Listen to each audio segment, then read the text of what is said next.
happens now? Just to recall, President Marcos signed the controversial Maharlika bill into law on Tuesday, despite staunch criticism from some lawmakers and economists, including a consortium of UP's top economic experts. The Maharlika Fund is the first of its kind in the Philippines. Its goal is to park state funds into all sorts of investment instruments to help fund priority programs. The final copy states that the initial capital of 75 billion pesos will come from Land Bank and Development Bank of the Philippines. Bangko Sentral dividends will also be used for the first 2 years of the fund. A briefer handed out to Palace reporters state that Finance Secretary Ben Jokno will sit as chairperson of the MIF board. This runs counter to assurances made by Marcos Jr. that the fund will be run by financial experts who are not appointed in government.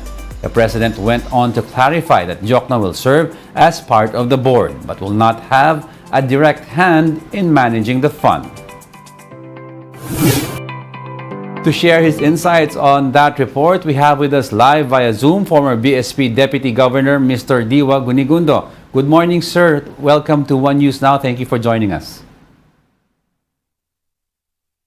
Yes, sir. Good morning, Diego. Yes, sir. And thank you for having me here. Yes, I'm sure, sir, you've heard our report on the Maharlika Fund Bill, which was just signed, no? We'd like to know what's your take on this signed version. How do you think this will affect the public financial sector? Well, nothing much has changed from the original draft. I was looking at the final draft as signed by the president, and except for the legal brushing, legal refinements, essentially there's no difference.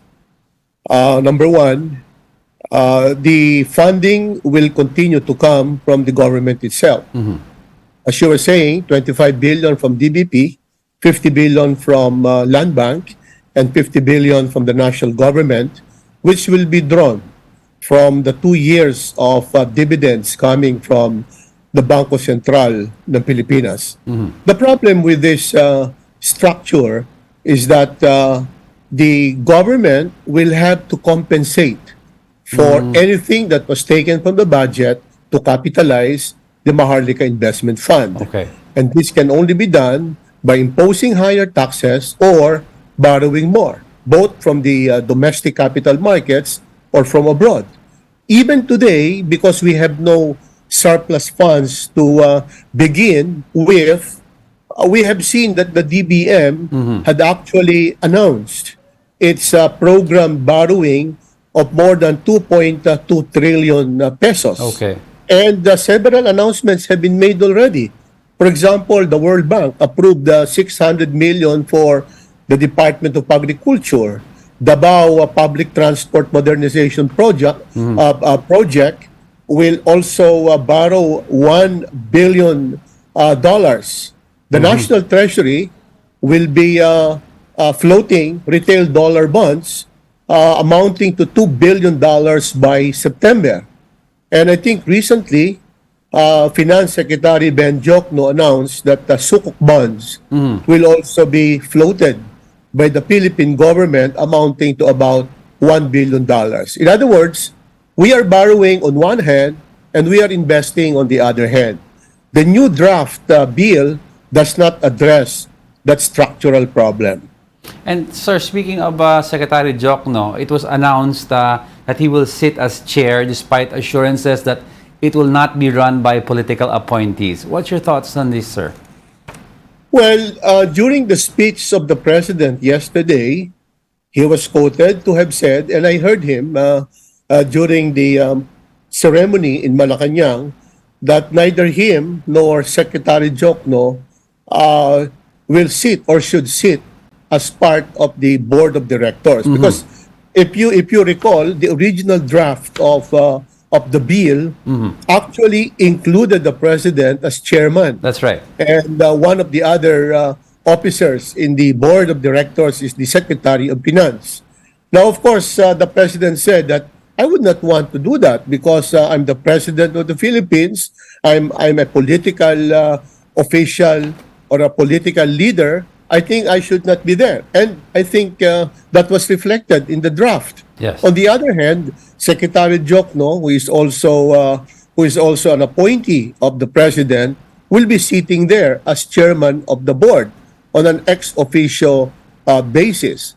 But yesterday the president said, "Well, neither I nor Secretary Jokno should be sitting there." Although the law provides that the chairman of the board will be the Secretary of Finance, whoever he is. That's right. There's already some conflicting statements on that issue. Let's talk about, sir, the current fiscal position of the country. Will the MIF impact this? Well, I was saying, under the one single fund concept, whatever is taken from the contributions of the national government, GFIs or government financial institutions, and GOCCs, government-owned and controlled corporations, LGUs or local government units, and other public agencies will have to be covered by the national budget. So whatever is taken should have to be compensated, covered by additional funds. And since we don't have funds, in fact, we are running a big deficit of about 6.1% this year relative to GDP, then we might have to borrow or impose higher taxes just to cover it. Yes. But that's my problem. We want to invest, but we have no surplus funds or windfall profits to start with. Yes. And to me, that's one basic problem that the draft or the law seems to have failed to address. And you mentioned, sir, the word borrow a couple of times, and I think the administration has been saying that the purpose of this Maharlika Fund is to address, well, number one, of course, a lack of surplus, and number two, so that in the future we no longer have either to raise taxes or to borrow. Without debt problems, what do you say to this, what the government is saying? Well, Diego, that's prospective. Right now, the situation is this. We are running a big fiscal deficit, number one. Number two, our debt is already high at more than 14.09 trillion pesos. Okay. And that's more than 60% of GDP. And what more, we want to attain fiscal and debt sustainability. Yes. But we cannot, and we are borrowing heavily from both domestic and external markets. So, and here we are trying to put up, and we have put up a Maharlika investment fund. But we are running a fiscal deficit, and our public debt is already high at more than 14 trillion. So this is something that perhaps it's a quandary among us, no? Yes. Why invest while we are running a big deficit? Number one. Number two, the Maharlika Investment Fund is also authorized. I think the people should know this, to borrow, to float bonds, debentures, and other securities. Okay. So it is not there to simply get public money and invest. It can also borrow money from the general public, and it is authorized by law. So that's something I think that we need to think about. And sir, how about this time the impact of the law on the Bangko Sentral? Do you think this will affect the BSP's ability to address inflation? Well, it's good that the law decided to limit the earmarking of the dividends of the BSP to the first 2 years of the Maharlika Investment Fund. Otherwise, the intent of the amended BSP charter will be breached or will be violated because, the national government has no money to finance the recapitalization of the BSP. The BSP is supposed to be recapitalized from 50 billion to 200 billion. But since the government has no money to do that, the law provided that the dividends of the BSP to be given to the national government will instead be kept by the BSP to recapitalize itself. But since we have this Maharlika Investment Fund, that will not go. That's not going to happen. In fact, Instead, this will go to the Maharlika Investment Fund, and the BSP will be sacrificing 2 years of its dividends instead of being able to recapitalize itself. You know, Diego, the economy has grown so much. The Yes, sir. financial system has expanded.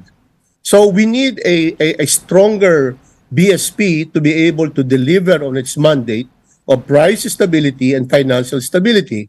So if you have problems, let's say, with prices, and this is demand driven, Yes. and the BSP will have to intervene in the capital markets.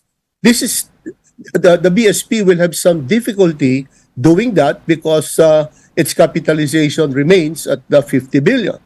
In short, we need a stronger BSP to be able to keep prices stable and to keep the financial system stable and resilient over a longer period of time. Very interesting insight, sir. Unfortunately, that's all the time we have, but we do hope to speak to you again very Okay. soon. Thank you very much for joining us this morning on One News Now. That was Thank former you very much, BSP. Thank you, Diego. sir. That was former BSP Deputy Governor Mr. Diwa Guinigundo. We'll be back with more stories after the break. Keep it here on One News.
You're still watching One News Now. I'm Diego Castro. Rice watchdog Bantay Bigas is calling on the Marcos administration to deliver on its 20 peso per kilo rice promise. The group expressed frustration that despite President Bongbong Marcos's repeated claims of nearing the goal of selling rice at 20 pesos per kilo, a clear solution to fulfill this commitment remains elusive. The group also believes that Marcos should resign as concurrent agriculture chief because of this. Marcos is set to deliver his second State of the Nation address in just a few days. Marami pa rin ang hindi nakakabili dito dahil wala sa mga centers, wala mismo sa palengke. Sa 25 pesos na presyo ng bigas na binebenta ng Diwa ay 50 consumers lang ang dapat makabili. Panawagan sa gobyerno na siya dapat ang bumili sa produkto ng ating mga magsasaka katulad ng palay sa presyong hindi bababa sa 20 pesos per kilo. At ipagiling niya yan at dalhin sa palengke para magkaroon ng murang presyo ng bigas. The DA explains that reaching the target of 20 pesos per kilo of rice may not be immediately feasible due to various factors, which include irrigation concerns, especially during the El Niño season. The agency also claims that they are studying strategies to reduce production costs for farmers in Nueva Ecija and Tarlac, as well as exploring how similar approaches can be applied in other parts of the country. Yung 25 pesos po ngayon na bigas na ibinibenta ng ating mga magsasaka mula sa Nueva Ecija at Tarlac, wala po itong subsidiya. Pero sila po ay nakahanap ng paraan para ibaba ang kanilang cost to produce. Commitments approved by the Board of Investments more than tripled in the first 6 months. The BOI said it approved 698 billion pesos worth of investments from 155 projects in the January to June period. This was more than thrice the 230 billion pesos worth of investments from a year ago. The board says the spike in investment pledges was driven by an increase in renewable energy projects. This as the Philippines opened this sector to full foreign ownership. Meanwhile, the government vows to support efforts in boosting MSMEs in the country. This by working on MSMEs' digital literacy and coordinating with the private sector to provide mentorships and other programs to develop smaller enterprises. And those are the top business stories of the hour. I'm Diego Castro. Join us again at 2 p.m. We are One News, all sides, all the time.